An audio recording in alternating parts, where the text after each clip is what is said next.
അപ്പോൾ എങ്ങനെയാ നമുക്ക് കല്യാണ വീഡിയോ തുടങ്ങല്ലേ? നിങ്ങൾ വിചാരിക്കുന്ന രീതിയിലുള്ള ഒരു കല്യാണ വീഡിയോ ആണോ എന്ന് ചോദിച്ചാൽ എനിക്ക് അറിഞ്ഞുകൂടാ കേട്ടോ. അല്ല, ശരിക്കും അല്ല. അത് നിങ്ങൾക്ക് വീഡിയോ കാണുമ്പോൾ മനസ്സിലാവും. ഞാനത് ആദ്യം തന്നെ പറയാണ്. കൂടുതലൊന്നും എനിക്ക് ഷൂട്ട് ചെയ്യാനോ ഒന്നും പറ്റിയിട്ടുണ്ടായിരുന്നില്ല കേട്ടോ. ആ ഒരു മൊമെൻറ്റിൽ ജീവിക്കുക എന്ന് പറയില്ലേ, അതായിരുന്നു ആ സമയത്ത് ഞാൻ ചെയ്തിട്ടുണ്ടായിരുന്നു. ഈ ഒരു കല്യാണം എന്നൊക്കെ പറയുന്നത്, അത് നമ്മുടെ പ്രിയപ്പെട്ട ആൾക്കാരുടെ കല്യാണം, ഏറ്റവും അടുത്ത ആൾക്കാരുടെ കല്യാണം എന്നൊക്കെ പറയുമ്പോൾ അത് നമുക്കും എൻജോയ് ചെയ്യാനുള്ള ഒരു മൊമെൻ്റ് ആണല്ലോ. അപ്പോൾ പിന്നെ ആ ഒരു നിമിഷത്തിൽ അങ്ങ് ജീവിക്കുക, അങ്ങനെയായിരുന്നു ഞാൻ ചെയ്തിട്ടുണ്ടായിരുന്നു. അതിൻ്റെ ഇടയിൽ എല്ലാം ഷൂട്ട് ചെയ്യാൻ പറ്റിയിട്ടുണ്ടായിരുന്നോ എന്ന് ചോദിച്ചാൽ പറ്റിയിട്ടുണ്ടായിരുന്നില്ല. വേറെ ആരെങ്കിലുമൊക്കെ ഷൂട്ട് ചെയ്യാനായിട്ട് ഏൽപ്പിക്കാമെന്ന് വിചാരിച്ചാൽ സത്യം പറഞ്ഞാൽ അതും ഞാൻ ആ ഒരു സമയത്ത് ഓർത്തിട്ടുണ്ടായിരുന്നില്ല കേട്ടോ. അപ്പോൾ ഫസ്റ്റ് തന്നെ ഞാൻ കഴിഞ്ഞ പ്രാവശ്യം പറഞ്ഞ് നിർത്തിയത് പിറ്റേ ദിവസം എൻ്റെ മാമൻ്റെ മോൻ്റെ ടെമ്പിൾ ഷൂട്ടാണെന്നായിരുന്നല്ലോ. അപ്പോൾ അതാ നമ്മൾ ടെമ്പിൾ ഷൂട്ടിന് വന്നേക്കാണ്. രാവിലെ ആയിരുന്നു കേട്ടോ ഉണ്ടായിരുന്നത്. ഉദിനൂർ കൂലോത്ത് നമ്മുടെ അടുത്ത് തന്നെയുള്ളൊരു അമ്പലമാണ്. നല്ല എന്താ പറയുക, നമ്മുടെ ആ ഒരു പ്രദേശത്തൊക്കെയുള്ള ഒരു വലിയൊരു അമ്പലമാണെന്ന് പറയാം കേട്ടോ. വലുത് മീൻസ് വലിപ്പത്തിൻ്റെ കാര്യമല്ല, അത്രയ്ക്കും ഇമ്പോർട്ടൻ്റ് ആയിട്ടുള്ള ഒരു പ്രാധാന്യം അർഹിക്കുന്ന ഒരു അമ്പലമാണ്. ഒരു വയലിൻ്റെയൊക്കെ നടുക്കായിട്ടാണ് കേട്ടോ. അവിടെ ഒരു തെയ്യം ഉണ്ടാവാറുണ്ട്, ഒരു സ്പെഷ്യൽ തെയ്യം.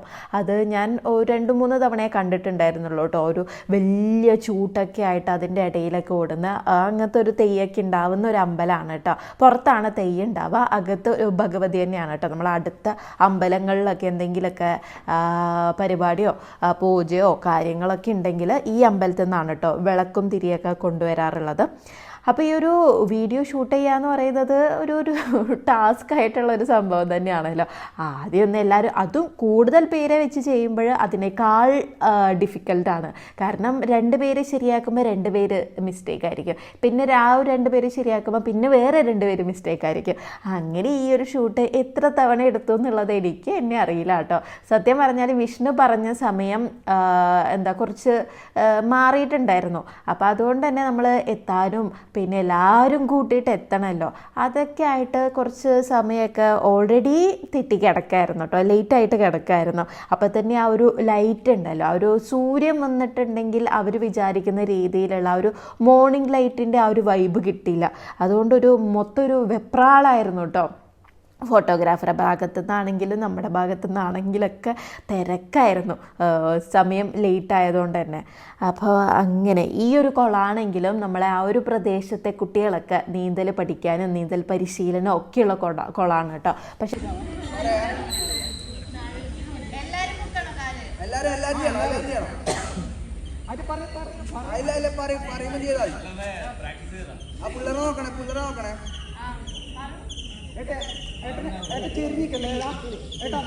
കുറച്ച് നേരം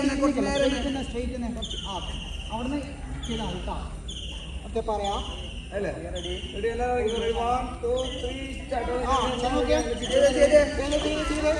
ഒരുമിച്ച് ചെയ്താലും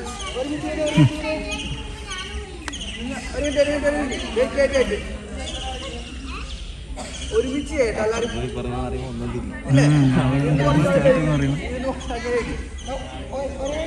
1 2 3 പറയാം. 3 പറയുമ്പോൾ എല്ലാവരും ഒരുമിച്ച് ചെയ്യണേ. എന്തറിയാ, കുറേ ആളെ കാലം ഫസ്റ്റേ മുന്നില്ല, അങ്ങനെ നമുക്ക് ഒന്നുകൂടി ചെയ്യാലോ. പറയാം നമുക്ക് പറയാം. ഓക്കെ അല്ലേ? ഓക്കെ അല്ലേ? റെഡി? 1 2 3 ചെയ്തേ.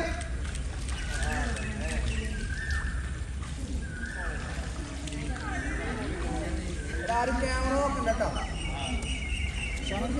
ഞാൻ പറയാം, ക്യാമറ നോക്കണ്ട ഒന്നും ചെയ്യണം കേട്ടോ. ക്യാമറ നോക്കല്ലേ? ഞാൻ പറയാം. ഒറ്റ സെക്കൻഡ് സമയം ഞാൻ എടുക്കട്ടോ. പറയാം. റെഡി? 1 2 3 സ്റ്റാർട്ട്. കുറച്ചുകൂടി മോളി ഏച്ചിനൊപ്പം സ്ലീപ്പർ തന്നെ, ഏച്ചിനൊപ്പം കുറച്ചുകൂടി ഇങ്ങോട്ട് കുറച്ചുകൂടി സൈഡിൽ ഇത് ചേച്ചി വെച്ചുതരും.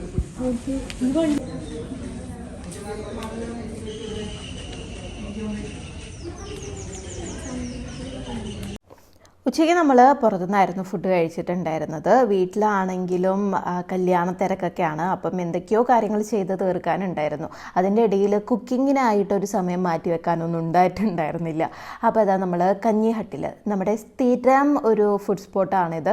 ഇവിടെ ആകുമ്പോൾ നമുക്ക് ഫ്രഷ് ആയിട്ടുള്ള ഐറ്റംസ് തന്നെ കിട്ടും. ബാക്കി ഹോട്ടൽസിലൊക്കെ ആണെങ്കിൽ എല്ലാ ഹോട്ടൽസൊന്നും നമുക്ക് വിശ്വസിക്കാനായിട്ട് പറ്റില്ലല്ലോ. തലേ ദിവസത്തെയും പിറ്റേ ദിവസത്തെയും ഒക്കെ ആയിട്ടുള്ള ഫുഡൊക്കെ ഉണ്ട്. ഇവിടെ ആകുമ്പോൾ ഒരു കഞ്ഞി മാത്രമേ ഉള്ളൂ കേട്ടോ. ഉച്ചയ്ക്കുള്ള സെറ്റപ്പ് മാത്രമാണ്. ഒരു ചെറിയ സെറ്റപ്പാണ്, പക്ഷെ നല്ല തിരക്കാണ്. അതുകൊണ്ട് നല്ല ഫ്രഷ് ആയിട്ടുള്ള മീനൊക്കെ അച്ഛനാണെങ്കിലും എനിക്കാണെങ്കിലും അമ്മയ്ക്കാണെങ്കിലൊക്കെ മസ്റ്റാണ്. മീൻ മാത്രമല്ല, ഇതിൻ്റെ കൂടെയുള്ള ഈ ഒരു സൈഡൊക്കെ ഉണ്ടല്ലോ, പെർഫെക്റ്റ് ആണ് കേട്ടോ. എല്ലാം കൂട്ടി കുഴച്ച് അങ്ങ് കഞ്ഞി കുടിക്കാനായിട്ട് അടിപൊളി ഒരു കോമ്പിനേഷൻ തന്നെയാണ്. പിന്നെ പാറുവിനാണെങ്കിലും ചോറിനേക്കാളൊക്കെ ഇഷ്ടം കഞ്ഞി തന്നെയാണല്ലോ. അപ്പം അങ്ങനെ എല്ലാവരും മുഖത്തൊന്നും നമുക്ക് മനസ്സിലാക്കാൻ കഴിയുമല്ലോ. എല്ലാവരും ഇങ്ങനെ ക്ഷീണിച്ചിരിക്കുകയാണ്. എങ്ങനെയെങ്കിലൊക്കെയോ ആ ഒരു ദിവസം ഒന്ന് ഭംഗിയായി ഒന്ന് നടന്ന് കഴിഞ്ഞ് കിട്ടിയാൽ മതി എന്നുള്ളൊരവസ്ഥയിലാണ് എല്ലാവരും ഇരിക്കുന്നത്. പിന്നെ അത് കഴിഞ്ഞ് നേരെ അച്ഛൻ നമ്മളെ ചന്തേര വീട്ടിൽ വിട്ടു കേട്ടോ. ഞാൻ പിന്നെ നേരെ വല്യമ്മേൻ്റെ വീട്ടിലേക്ക് വന്നതാണ്. ഇവിടെ ആകുമ്പോൾ നമുക്ക് വൈകുന്നേരം എല്ലാവരും ഒരുമിച്ച് റെഡിയായിട്ട് പോവാലോ എന്ന് കരുതിയിട്ട്. അപ്പോഴാണ് ചേച്ചീൻ്റെ മോളുടെ കൂടെ അവളൊരു ഡാൻസ് ചെയ്യുന്നുണ്ട്. അപ്പോൾ അതിൻ്റെ കൂടെ പാറും കൂടി ചെയ്യാം. പാറുവിന് പിന്നെ ഡാൻസ് എന്ന് കേട്ടിട്ടുണ്ടെങ്കിൽ എങ്ങനെ പഠിച്ചിട്ടുണ്ടോ ഇല്ലയോ എന്നുള്ളതൊന്നും ഒരു ക്വസ്റ്റ്യൻ ഇല്ല. അവൾ റെഡിയാണ്. അവൾക്കൊന്ന് ഡാൻസ് ചെയ്താൽ മതി എന്നുള്ളൊരു ആറ്റിറ്റ്യൂഡാണ് കേട്ടോ. അപ്പം അങ്ങനെ അവളുടെ കൂടെ ഒന്ന് പ്രാക്ടീസ് ചെയ്യുകയാണ്. കളിക്കാൻ പറ്റുന്നുണ്ടോ, അവൾക്കിനി സ്റ്റെപ്പ് ഓർമ്മയുണ്ടോ എന്നുള്ളത്. അവൾ മുമ്പ് വേറൊരു സ്റ്റേജിൽ കളിച്ചതായിരുന്നു. അല്ല, പറ്റുന്ന സമയത്ത് കുറച്ചിട്ടുണ്ടെങ്കിൽ പിന്നെ പ്രശ്നമില്ലല്ലോ. എനിക്കങ്ങനെ തടിയില്ലേ, തീരില്ല. എന്നോട് ആരല്ലോ പറയുന്നത് തടിച്ച് കേട്ട പാറു. ഇത് ഏതാ കുട്ടി? നേരത്തെ ഈ കുട്ടിയൊന്നും ഇവിടെ ഉണ്ടായിരുന്നില്ലല്ലോ. ഇത് ഏതാ ഒരു സുന്ദരി കുട്ടി പെട്ടെന്ന് വന്നേ ചോദിക്കും എല്ലാരും. മനസ്സിലായോ? ഇല്ല.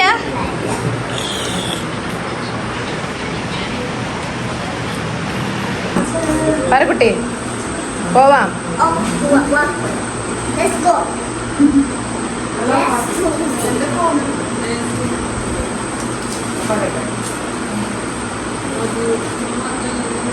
ഇത് എൻ്റെ മാമൻ്റെ മോൻ്റെ കല്യാണം തലേ ദിവസമാണ് കേട്ടോ. അന്ന് രാവിലെ തന്നെയായിരുന്നു ടെമ്പിൾ ഷൂട്ട് ഉണ്ടായിരുന്നത്. എന്നിട്ട് വൈകുന്നേരമാണ് നമ്മുടെ പരിപാടി കേട്ടോ, വീട്ടിൽ വെച്ചിട്ട്. കുറച്ച് അങ്ങനെ വലിയ ഗ്രാൻഡായിട്ടുള്ള പരിപാടിയൊന്നും ആയിരുന്നില്ല. വീട്ടിനടുത്തുള്ള കുറച്ച് ആൾക്കാരും പിന്നെ നമ്മൾ റിലേറ്റീവ്സ് എന്ന് പറയുമ്പോൾ തന്നെ അത്യാവശ്യം ആൾക്കാരാവുമല്ലോ.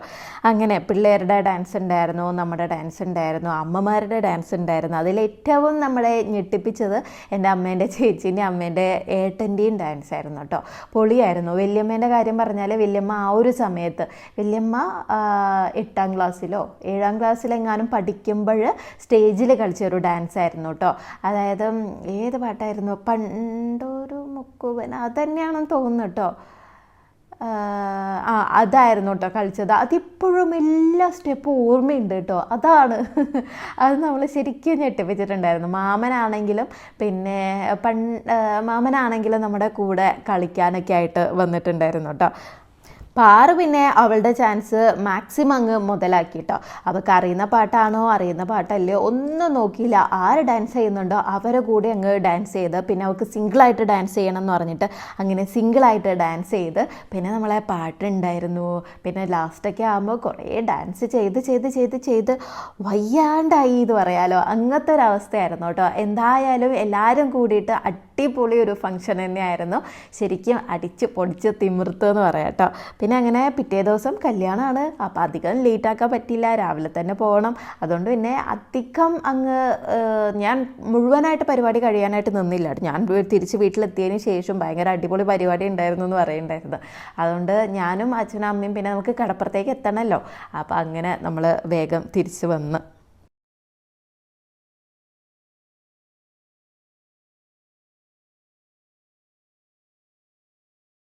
ഞാൻ കല്യാണത്തിന് വേണ്ടിയിട്ട് ഒരുങ്ങാണ് കേട്ടോ.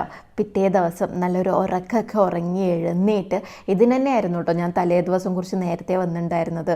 ഉറക്കം ശരിയായില്ലെങ്കിൽ പിന്നെ ആ ദിവസം മൊത്തം അങ്ങ് പോയി കിട്ടും. അതുകൊണ്ട് രാത്രിയിൽ അത്യാവശ്യം ഉറക്കമൊക്കെ കിട്ടിയതാണ്. രാവിലെ എഴുന്നേറ്റ് റെഡിയാവാണ്. ഞാനൊരു മേക്കപ്പ് ആർട്ടിസ്റ്റിനെ ഓൾറെഡി ആക്കിയിട്ടുണ്ടായിരുന്നു. എനിക്കറിയാം ഞാൻ റെഡിയാവാൻ നിന്നിട്ടുണ്ടെങ്കിൽ സാരീൻ്റെ മുകളിൽ തന്നെ കുറേ സമയം അങ്ങ് പോകും. എനിക്ക് സാരി എത്ര പഠിക്കാൻ നോക്കിയിട്ടുണ്ടെങ്കിൽ ആവില്ല.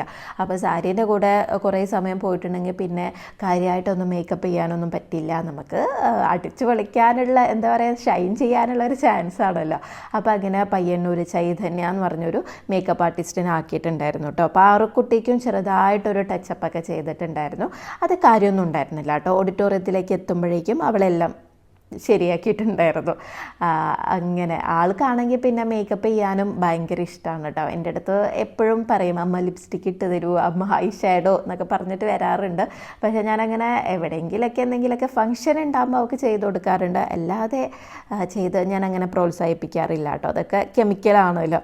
അങ്ങനെ അവളുടെ ഡ്രസ്സാണെങ്കിലും എൻ്റെ ഡ്രസ്സാണെങ്കിലും എൻ്റെ ആ ദിവസത്തെ മേക്കപ്പ് ആണെങ്കിലൊക്കെ എനിക്ക് നന്നായിട്ട് ഇഷ്ടമായിട്ടുണ്ടായിരുന്നു. ഞാൻ എങ്ങനെയായിരുന്നു മനസ്സിൽ വിചാരിച്ചിട്ടുണ്ടായിരുന്നത് അത് പെർഫെക്റ്റായിട്ട് ഞാൻ പറഞ്ഞ പോലെ തന്നെ അവർ ചെയ്ത് തന്നിട്ടുണ്ടായിരുന്നു കേട്ടോ. പക്ഷേ അർജുൻ്റെ കല്യാണത്തിന് എനിക്ക് അത്രയ്ക്ക് അങ്ങ് ഇഷ്ടമായില്ല. ആ ഒരു സാരീൻ്റെ കളർ എനിക്ക് ചേരാഞ്ഞിട്ടാണോ എന്നൊന്നും എനിക്ക് അറിഞ്ഞൂടാ. അതെന്തായാലും നിങ്ങൾ വീഡിയോയിൽ കാണും, അപ്പോൾ നിങ്ങൾക്ക് മനസ്സിലാവും. പക്ഷേ ഈ ഒരു ലുക്ക് എനിക്ക് ഭയങ്കരമായിട്ട് ഇഷ്ടമായിട്ടുണ്ടായിരുന്നു കേട്ടോ. പിന്നെ അങ്ങനെ വേഗം റെഡിയായി നമ്മൾ ഒട്ടും വൈകാതെ തന്നെ ഓഡിറ്റോറിയത്തിലേക്ക് എത്തി. പിന്നെ കുറച്ച് നേരം അവിടെ ഒന്നും ഭയങ്കര ചൂടുള്ളൊരു സമയമായിരുന്നു കേട്ടോ. അപ്പോൾ അങ്ങനെ എന്താ പറയുക അങ്ങനെ ആ ഒരു ദിവസം അങ്ങ് വന്നെത്തി. നമ്മൾ ആറ്റുനോറ്റ് കാത്തിരുന്ന ദിവസം അങ്ങ് വന്നെത്തി. പാറുവിനാണെങ്കിൽ പിന്നെ താലയൊക്കെ എടുത്ത് ഇറങ്ങാനൊക്കെ ആയിട്ടുള്ള ഒരു എന്താ പറയുക ഒരു ഓപ്പർച്യൂണിറ്റി ആയിരുന്നല്ലോ. അപ്പോൾ ആ പാറു ആണെങ്കിലും മാക്സിമം കല്യാണമൊക്കെ എൻജോയ് ചെയ്തു കേട്ടോ. പിന്നെ എന്താ പറയുക പിന്നെ കല്യാണം കഴിഞ്ഞ് ഇറങ്ങിയ ഉടനെ ചെക്കൻ്റെ അടുത്തൊന്നും പെണ്ണിൻ്റെ അടുത്തൊന്നും എനിക്ക് നല്ല വഴക്കും കേട്ടിട്ടുണ്ടായിരുന്നു. കാരണം ഞാൻ എന്തായാലും ഒരു പെങ്ങള് വേണമല്ലോ. വിഷ്ണുവിനാണെങ്കിലും ഒരു അനിയനാണ് കേട്ടോ. അപ്പോൾ അങ്ങനെ ഞാൻ സ്റ്റേജിൽ നിൽക്കാം എന്താ പറയുക താലി ശരിയാക്കി കൊടുക്കാനും മാല ശരിയാക്കി കൊടുക്കാനും ഒക്കെ ഒരാൾ വേണമല്ലോ, ഒരു പെങ്ങളായിട്ട് ചെക്കൻ്റെ പെങ്ങളായിട്ട്. അങ്ങനെ ഞാൻ നിൽക്കണം എന്നൊക്കെ വിചാരിച്ചാണ്. പക്ഷേ സ്റ്റേജിൽ നോക്കിയപ്പോൾ ഒരു കല്യാണം കൂടാനുള്ള ആൾക്കാർ സ്റ്റേജിൽ തന്നെയുണ്ട്. അപ്പോൾ പിന്നെ വെറുതെ ഇനി എന്താ പറയുക ഞാനും കൂടി നിന്നിട്ട് ആവശ്യമില്ലെങ്കിൽ ഒരു കുട്ടി ഉണ്ട് കേട്ടോ ഓൾറെഡി വിഷ്ണുവിൻ്റെ അമ്മേൻ്റെ ചേച്ചീൻ്റെ മോളുണ്ടായിരുന്നു. അപ്പോൾ അവളുണ്ടല്ലോ പിന്നെ ഞാൻ കൂടി നിൽക്കണ്ടല്ലോ എന്ന് ചേച്ചി നിന്നില്ല കേട്ടോ. പക്ഷേ സ്റ്റേജിൽ നിന്ന് താഴെ ഇറങ്ങിയ ഉടനെ രണ്ടാളെടുത്തുനിന്ന് എനിക്ക് നന്നായിട്ട് കേട്ടിട്ടുണ്ടായിരുന്നു എന്താ സ്റ്റേജിൽ വരാതിരുന്നേന്നൊക്കെ പറഞ്ഞിട്ട് കേട്ടോ. അന്ന് രാത്രി തന്നെ പൊട്ടന്തേ ഉണ്ടായിരുന്നു. നമ്മൾ ഓൾറെഡി ടയേർഡായിരുന്നു, എന്നാലും രാത്രിയിലായിരുന്നു ഇട്ടുണ്ടായിരുന്നത്. പിന്നെ പോകണമെന്നൊക്കെ ഒന്ന് 2 തവണ ഒന്നും ആലോചിക്കേണ്ട ആവശ്യം ഉണ്ടായിരുന്നില്ല. പൊട്ടന്തേ ഉണ്ടെന്ന് പറഞ്ഞു അപ്പം തന്നെ അങ്ങ് പോയിട്ടോ ഞാൻ. പിന്നെ തെയ്യൊക്കെ കണ്ട് പിന്നെ നല്ല ചോറ്, മോരുകറി, ചിക്കൻ. അയ്യോ എന്തൊരു ടേസ്റ്റായിരുന്നു എന്നറിയാം. പണ്ട് ഞാൻ വിളക്ക് വെച്ച അമ്പലമായിരുന്നു കേട്ടോ ഈ ഒരു പൊട്ടന്തേയത്തിൻ്റെ അമ്പലം. അപ്പം അതൊക്കെ ആകുമ്പം ആ ഒരു ഇമോഷൻ വേറെ തന്നെയാണല്ലോ. പിന്നെ ഇനി കാണുന്ന വീഡിയോസൊക്കെ ജസ്റ്റ് വോയിസ് ഉണ്ട് കേട്ടോ ഒരു വീഡിയോയിൽ തന്നെ. അപ്പോൾ ഇനി നെക്സ്റ്റ് അർജുൻ്റെ വീഡിയോ ആയിട്ടായിരിക്കും വരുന്നുണ്ടാവുക കേട്ടോ. അതും ഇതുപോലെ തന്നെ അവിടെ ഇവിടെ കുറച്ച് ഷൂട്ട് ചെയ്തതേ ഉള്ളൂ. അപ്പോൾ എന്തായാലും അടുത്ത വീഡിയോ ആയിട്ട് കാണാം. രാവിലെ എഴുന്നേറ്റ് തന്നെ ഭയങ്കര വെപ്രാളത്തിലായിരുന്നു. നമ്മൾ കിടന്നുറങ്ങായിരുന്നു. ഇന്നലെ രാത്രി തെയ്യം കഴിഞ്ഞിട്ട് വന്ന് കിടക്കുമ്പോൾ എനിക്കൊന്ന് 2 മണിയും കാണായി. പിന്നെ 12:30 ആകുമ്പോൾ എത്തി. പിന്നെ ഞാനും അർജുൻ ഇങ്ങനെ ഒരു വർത്താനം പറഞ്ഞ് കിടന്നുറങ്ങുമ്പോഴേക്ക് 2 മണിയായിട്ടുണ്ടായിരുന്നു. അങ്ങനെ ഉറങ്ങി എന്നിട്ട് ഞാൻ വിചാരിച്ചൊരു 9 മണി വരെയൊക്കെ ഉറങ്ങാമെന്ന് വിചാരിച്ച് അങ്ങനെ കിടന്നു. അപ്പോൾ 8 മണിയാകുമ്പോഴേക്കും എൻ്റെ അമ്മ വന്നിട്ട് വേഗം എഴുന്നേക്ക് നമ്മൾ ടൈൽസ് വെച്ചിട്ട് പോയിൻ്റ് ചെയ്യാൻ വേണ്ടിയിട്ട് ഉണ്ടാവുമല്ലോ. അപ്പോൾ അങ്ങനെ പോയിൻ്റ് ചെയ്യാനായിട്ട് വരുന്നുണ്ട്. വേഗം എഴുന്നേക്ക് ബെഡൊക്കെ മാറ്റണം എന്നൊക്കെ പറഞ്ഞിട്ട് കട്ടിലൊക്കെ മാറ്റി വെക്കണം ബെഡൊക്കെ മാറ്റണം എന്നൊക്കെ പറഞ്ഞിട്ട്. അപ്പോൾ അങ്ങനെ ചാടിപ്പടച്ച് എഴുന്നേറ്റാണ്. അപ്പോൾ അതൊക്കെ ഒന്ന് മാറ്റി ഈ റൂമൊന്ന് ഫ്രീ ആക്കി കൊടുത്ത് പിന്നെ അപ്പോൾ എഴുന്നേറ്റ പോലെ വേഗം ഇവിടെ നിന്നുള്ള സാധനങ്ങളൊക്കെ പെറുക്കി മാറ്റി ഒന്ന് അടിച്ച് വാരി എന്നിട്ട് ഇങ്ങനെ ഇരിക്കുകയാണ്. ഞാൻ പല്ല പോലും ബ്രഷ് പോലും ചെയ്തിട്ടില്ല. അപ്പോഴേക്കും അച്ഛനിപ്പം ക്ഷണിക്കാനായിട്ട് കുറച്ച് വീടുകളിലും കൂടി പോകാനായിട്ട് ബാക്കിയുണ്ട്. കുറച്ചധികം വീടുകളിൽ പോകാനായിട്ട് ബാക്കിയുണ്ട്. അപ്പോൾ എൻ്റെ അടുത്ത് വേഗം ഒരു കല്യാണം എന്ന് പറയുന്നത് സിമ്പിളായിട്ടുള്ള കാര്യമില്ല കേട്ടോ. ഒരു കല്യാണം നടക്കണമെങ്കിൽ നമ്മൾ എന്താ പറയുക പുറത്ത് കാണുന്ന കുറേ കാര്യങ്ങളുണ്ട്, ഡെക്കറേഷൻ, സദ്യ, അങ്ങനെയുള്ള കുറേ കാര്യങ്ങൾ. പക്ഷേ അതിൻ്റെ പിറകിൽ എന്തോരം കാര്യങ്ങളുണ്ടെന്ന് ഒരു വീട്ടിൽ നമ്മുടെ സ്വന്തം വീട്ടിൽ കല്യാണം വരുമ്പോൾ മാത്രമേ നമ്മൾ അറിയുള്ളൂ കേട്ടോ. ഞാനിത് എന്നിട്ട് ഈ ഒരു കാർഡിൽ ഈ ഒരു സ്റ്റിക്കർ പറിച്ച് ഇവിടെ ഒട്ടിച്ച് അതിൻ്റെ അകത്ത് കാർഡ് ഇട്ട് വെക്കാൻ